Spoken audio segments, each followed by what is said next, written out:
మంత్రివర్గ ఉపసంఘం వేసింది. మంత్రివర్గ ఉపసంఘం సిడబ్ల్యూసి రిపోర్ట్లు, ఇరిగేషన్ డిపార్ట్మెంట్ ప్రతిపాదనలు, వాళ్ళ అవసరాలన్నీ కూడా మా ముందుకు పెట్టినప్పుడు మేమన్నాం, ఒకవేళ కనుక ఈ తుమ్మిడి అట్టి చేవెళ్ళ మన అవసరాలని తీర్చకపోతే మరో ప్రత్యామ్నాయ మార్గాన్ని అన్వేషించమని చెప్పినప్పుడు వారు అనేక రకాల సర్వేలు చేసి, అది టెక్నికల్ వాళ్ళు కాబట్టి ఇవాళ మేడిగడ్డ, సుందిల్ల, అన్నారం ప్రాజెక్టులకి వాళ్ళు ప్రపోజ్ చేశారు. ఆనాడు ఆ ప్రాజెక్ట్ కాస్ట్ 63,000 కోట్లు అని చెప్పి వాళ్ళు అంచనా వేశారు.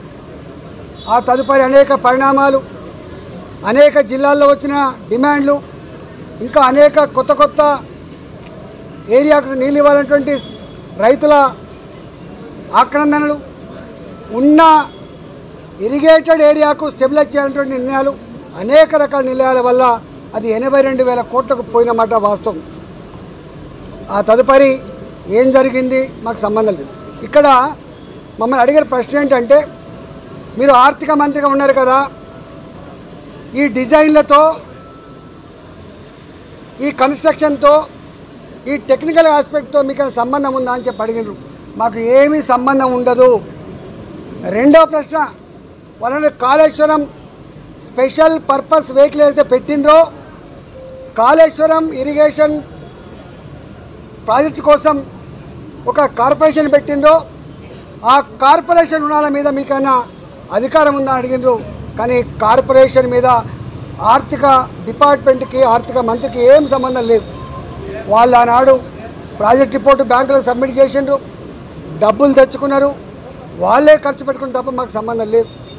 అసలు ఒక్క మాటలో చెప్పాలంటే, ఇరిగేషన్ డిపార్ట్మెంట్కు తోడుగా అనుబంధంగా వాళ్ళ దగ్గరనే ఒక అకౌంట్ డిపార్ట్మెంట్ ఉంటుంది, దానికి ఒక ఆడిట్ డిపార్ట్మెంట్ కూడా ఉంటుంది. ఆ బిల్లులు మంచా చెడా, పనులు అయినాయా కాలేదా, క్వాంటిటీ ఉందా లేదా, క్వాలిటీ ఉందా లేదా, ఇవన్నీ చెక్ చేసుకోవాల్సింది ఆ ఇరిగేషన్ డిపార్ట్మెంట్ నుండి వాళ్ళ అకౌంట్ సెక్షన్, ఆ తదుపరి ఆడిట్ సెక్షన్ మా దగ్గరికి వస్తుంది. కాళేశ్వరం కార్పొరేషన్ కింద ఏ డబ్బులు అయితే ఉండనో వాళ్ళే నేరుగా పే చేసుకున్నారు, మాకు సంబంధం లేదు. బడ్జెట్ అలొకేటెడ్ డబ్బు అయితే ఉందో మా దగ్గర అలొకేటెడ్ డబ్బు ఉంటే తప్పకుండా దాని ప్రకారం బిల్లు పే చేస్తాం తప్ప దాని వాల్యూస్తో కానీ వాటితో మాకేం సంబంధం లేదని చెప్పి కరాఖండిగా చెప్పడం జరిగింది.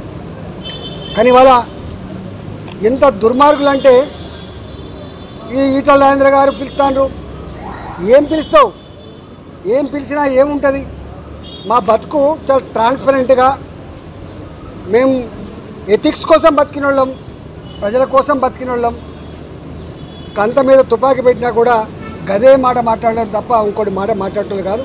ఇవాళ పిచ్చి కూతలు, కారు కూతలు, ఇలా కుక్కలు ఎక్కబడ్డే మాటలు చూస్తూ ఉంటే బాధ అనిపిస్తూ ఉంది. ఏది ఏమైనా తెలంగాణ ప్రజలు నిజమైన న్యాయ నిర్ణేతలు, ఎవడు తప్పు చేసిండో, ఎవడు ఒప్పు చేసిండో వాళ్ళు నిర్ణయిస్తారు తప్ప ఇవాళ కొద్దిమంది బట్ట కాల్చి మీద చేసినంత మాత్రం మీకు అయ్యే ప్రసక్తి లేదు. కానీ ఒక్కటి మాత్రం మళ్ళీ ఒకసారి చెప్పదలుచుకున్న, 3 బరాజులు మేడిగడ్డ దాని విలువ 4,600 కోట్లు, సుందిల్ల అదేవిధంగా అన్నారం ఒకదానికేమో 2,700 కోట్లు, ఒకదానికేమో 2,011 కోట్లు. నేను ఒకటే కాంగ్రెస్ పార్టీని డిమాండ్ చేస్తూ ఉన్నా, భారతీయ జనతా పార్టీ ఇప్పటికే చెప్పింది, నిజాయితీగా ఉండాలని చెప్పి కోరుతుంది పార్టీ. ప్రభుత్వ ధనాన్ని దుర్వినియోగం చేద్దని చెప్పి కోరుతుంది, చట్టాన్ని లోబడి ఉండాలని చెప్పి కోరుతుంది, నీకు ఇచ్చిన కర్తవ్యాన్ని ఒక ప్రజలకు బాధ్యతతో పనిచేయమని చెప్పి కోరుతుంది. ఇవాళ మేము కోరుతూ ఉన్నాం. అంతకుముందు అనేక కమిషన్లు వేసిండ్రు, ఎందుకు రిపోర్ట్లు బయటపెడతలేరు, ఎందుకు చర్యలు చేపడతలేరు. నేను ఇక్కడ కూడా కోరుతున్నా, ఇప్పటికే సంవత్సరం గడిచిపోయింది, త్వరగా ఈ రిపోర్ట్ను బయటపెట్టండి. త్వరగా నిజంగా ఎవరు బాధ్యులవుతారో వాళ్ళ మీద చర్యలు తీసుకోవాలి తప్ప మీరు తాత్సారం చేసి బట్ట కాల్చి మీదేసి వాటికి రాజకీయ పబ్బం కట్టుకుంటా అంటే నిన్ను వదిలిపెట్టే ప్రసక్తి లేదు. తెలంగాణ సమాజం నిశ్చితంగా గమనిస్తూ ఉంది. నువ్వు ఏ ఆరోపణలు చేస్తూ ఉన్నావో, ఏ మాటలు మాట్లాడుతున్నావో, ఇవాళ ఆ మాటలకు కట్టుబడి, ఆ ఆరోపణలకు కట్టుబడి రేపు ఆ రిపోర్ట్ను బయటపెట్టు. రిపోర్ట్లో